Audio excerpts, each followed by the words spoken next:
থাক মা, থাক থাক থাক। আমি তাহলে আসি জেঠুন। বললাম তোর সঙ্গে যাই। সত্যি তো। আচ্ছা জেঠুন তোর সাথে গেলে কি ক্ষতিটা হতো শুনি? মণিমা, আমি কি বাচ্চা নাকি? বাচ্চা নাকি? যখন আমি স্কুলে পড়তাম তখন তোমরা দুজনে আমার সঙ্গে যেতে, যখন আমি কলেজে পড়তাম তখনও মণিমা তুমি আমার সাথে যেতে। আমার বন্ধুরা জানো হাসাহাসি করতো এসব নিয়ে। আর এখন আমি কলেজ পেরিয়ে চাকরির জন্য ইন্টারভিউ দিতে যাচ্ছি, তখনও নাকি তোমরা আমার সাথে যাবে। এটা কখনো হয়? শুনেছো এরকম? গেলে আমার শান্তি লাগবে, এটা বুঝিস না কেন? আর আমার যে অশান্তি লাগে সেটা কেন বোঝো না? দেখেছো, শুনলে কথা? শুনো, সাবধানে যাবে কেমন? একটা অদ্ভুত টাইমে ওর ইন্টারভিউটা পড়েছে না? ফিরতে ফিরতে কত দেরি হয়ে যাবে, কতটা দূর, এত দূরে দূরে কি দরকার যাবার বলতো? তাও তো এখনো কোথাও কিছুই হলো না, এরা তবু আমাকে ইন্টারভিউতে ডেকেছে। শোন না, অদূরের পথ একা একা ফিরবি, তাই বলছিলাম যে আমি যদি তোর সঙ্গে যেতাম। সেটা হয় না জেঠুন, আমি একা যেতে পারবো। পারবি, গাড়ি করেও তো যাচ্ছিস না। মানছি বাড়ির গাড়িটা খারাপ, কিন্তু তোকে তো একটা গাড়ি ভাড়া করে দিতে পারতাম। আচ্ছা, ওই গাড়িটা যে সেফ সেটা তুমি জানো? সেটা তো তুমি জানো না। তাহলে ওই গাড়ির ড্রাইভার যে আমাকে অন্য রাস্তায় নিয়ে যাবে না রাত্রিবেলা, তার গ্যারেন্টি আছে তোমাদের কাছে? কথায় পারবে না শর্মিষ্ঠা, ওর সঙ্গে কথায় পারবে না। যুক্তি একেবারে পাক্কা। উনি এখন ট্রেনে বাসে করে মৎস্যন্দপুর যাবেন চাকরির ইন্টারভিউ দিতে। জেঠুন, আমি তোমাকে বলছি তো, চাকরিটা খুব ভালো চাকরি, এনজিওতে গান শেখাবার জন্য। আর আমি তোমাকে বলছি শোনো, এই চাকরিটা যদি আমি পেয়ে যাই না তাহলে খুব ভালো হবে। আমি শনি রোববার করে এখানে আসতেও পারবো, খুব ভালো হবে। আর কাছাকাছি তো, তোমরা ওখানে আমার সাথে দেখা করে আসতে পারবে। বুঝেছি বুঝেছি, তুমি পণ করেছো চাকরি করবে, অতএব চাকরি করেই ছাড়বে। হ্যাঁ জেঠুন, চাকরিটা আমাকে করতেই হবে। শোনো টুয়া, তোমাকে আর একটা কথা বলে রাখছি, তুমি কিন্তু আর ওদের কোনো ব্যাপারে থাকবে না, ব্যাস। কাদের কথা বলছো তুমি? হ্যাঁ, আমিও তো ভাবছিলাম, সেদিন অনুরাগ তোমাকে না হোক অনেক অপমান করেছে। এটা এটা এটা এটা ঠিক করেনি। হ্যাঁ, মেঘলাকে সে ভালোবাসে ঠিকই, তাতে কি মেঘলাকে ভালোবাসো বলে তোমাকে অপমান করতে হবে? তা তো নয়। আমিও তো অপমানিত হওয়ার মতো অনেক কাজই করেছি জেঠুন, ও হয়তো সেগুলো ভুলতে পারেনি। আর তাছাড়া ওর ক্রাইসিসের জন্য তো অনেকটাই আমি দায়ী। যাকগে, এখন এসব কথা ছাড়ো, আমার এখন কোনো কিছুতেই কোনো যায় আসে না গো। আসলে আমি নিজেকে পৃথিবীর সবথেকে নিকৃষ্টতম মানুষ মনে করি, যার কোনো অপমানই কোনো যায় আসে না। আমি এমনই একটা মানুষ, তার আবার এত মান অপমান কি বলতো? টুয়া, আবার তুই এসব কথা বলছিস? মণিমা, বেরোনোর সময় এই ধরনের কথা বলতে নেই। তো একটা কথা, তুমি আর কখনো কোনো দিন ওদের সঙ্গে যোগাযোগ রাখবে না। ওদের কারোর সঙ্গেই আর যোগাযোগ রাখার কোনো দরকার নেই।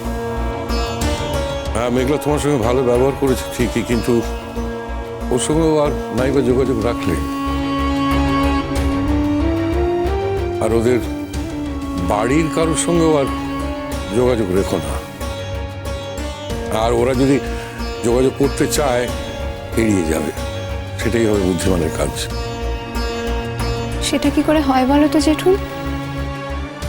আমার তো একটা কর্তব্যবোধ আছে। কিসের কর্তব্য তোর? কিসের কিসের কর্তব্যটা শুনি ওদের সঙ্গে? কোনো কর্তব্য নেই তোমার, বুঝেছো? আছে মণিমা, অনুরাগ আমাকে হয়তো স্বীকার করেনি, কিন্তু আমিও তোকে অস্বীকার করিনি। তার মানে? জেঠুন, আগের দিন আমি তোমাকে অ্যাপ্লিকেশনটা দেখিয়েছিলাম, তাতে তুমি পরিষ্কার করেই দেখেছিলে আমি আমার হাজব্যান্ডের নাম লিখেছিলাম। তাহলে আবার কেন অবাক হচ্ছ? বারবার তো আমি আমার স্টেটমেন্ট বদলাবো না, তাই না? টুয়া, এরকম পাগলামো করিস না মা, এরকম পাগলামো করতে নেই। আমি কোনো পাগলামো করছি না মণিমা। তোমরা একটা ব্যাপারে নিশ্চিন্ত থাকতে পারো, আমি আর কোনোদিনও কোথাও অধিকার আদায় করতে যাব না। মণিমা, আমি জানি যে আমি যদি আইনের কাছে কোনো দাবি দাওয়া করি তাহলে আমি নিজেই ফেঁসে যাব, কিন্তু সেই অধিকারহীন একপাক্ষিক সম্পর্কটা তো আমি নিজে স্বীকার করতে পারি, নিজের মধ্যে বাঁচিয়ে রাখতে পারি, তাতে তো কোনো অসুবিধা নেই। একটা সম্পর্ক অস্বীকার করা কি অতটাই সহজ? আচ্ছা জেঠুন, আমি তো এত অন্যায় করেছি, তারপরেও তো তুমি আমাকে ক্ষমা করে দিয়েছো, বলো? তুমি তো আমাকে বলেছো যে বাবা মেয়ের সম্পর্ক তো এরম হতেই পারে, ঠিক তেমনভাবে আমিও তোমাকে বলছি, স্বামী স্ত্রীর সম্পর্কেও তো এরম হতেই পারে। অনুরাগ আমাকে স্ত্রী বলে স্বীকার নাই করতে পারে, কিন্তু আমি তো ওকে স্বামী হিসেবে অস্বীকার করিনি। আর তার জন্য ওর বাড়ির যদি কারো শরীর খারাপ হয় তাহলে আমি যাব দেখতে জেঠুন, বারবার যাব, এটা আমার কর্তব্য। এমনকি মেঘলারও যদি শরীর খারাপ হয় আমি ওর কাছে ছুটে যাব, কোনো প্রত্যাশা রেখে না। আমি তোমাদের কথা দিচ্ছি, আমার কোনো প্রত্যাশা থাকবে না, আর তাহলে আঘাত পাওয়ার সম্ভাবনাও থাকবে না।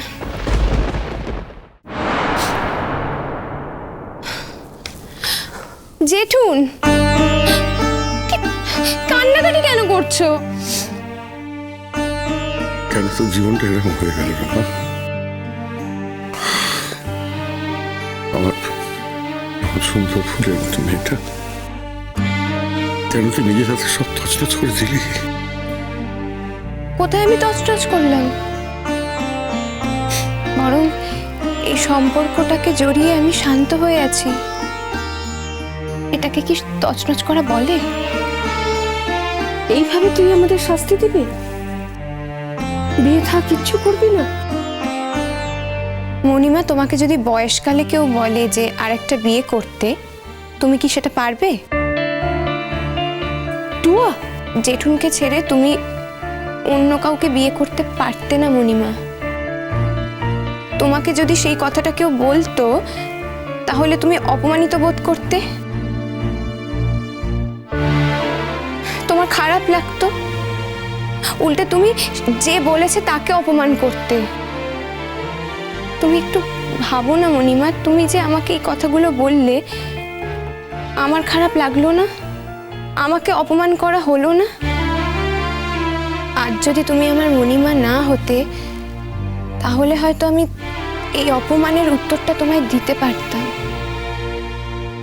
কিন্তু আমি তো সেটা পারছি না। তাই ভেতর ভেতর আমার খুব কষ্ট হচ্ছে। তোমাকে আমি রিকোয়েস্ট করছি মণিমা, তুমি এই ধরনের কথাগুলো না আমাকে আর বলো না। একজন স্বামী থাকা সত্ত্বেও আমি আর একজন মানুষকে কি করে স্বামী হিসাবে অ্যাকসেপ্ট করব? এটা কি করা যায় বলো? এটা কি সম্ভব? তোমরা কিন্তু এটা ভেবো না যে এটা আমার মানসিক রোগ। আমি সম্পূর্ণ সুস্থভাবে, শান্তভাবে, কোনো প্রত্যাশা না রেখেই কথাগুলো বলছি। আমি এটুকু আঁকড়ে ধরে বাঁচতে চাই। এতে তো কারোর কোনো ক্ষতি হচ্ছে না বলো, বরং আমার ভালো হচ্ছে। আমি এটুকু নিয়ে বেঁচে আছি, এটুকু তোমরা দাও না আমাকে। যাকে, আমি তাহলে আসি।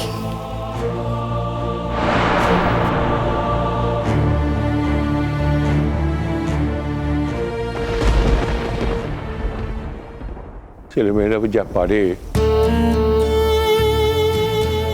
বাবা মারা তা পারে না। তুমি পেরেছো উর্মি, তুমি পেরেছো।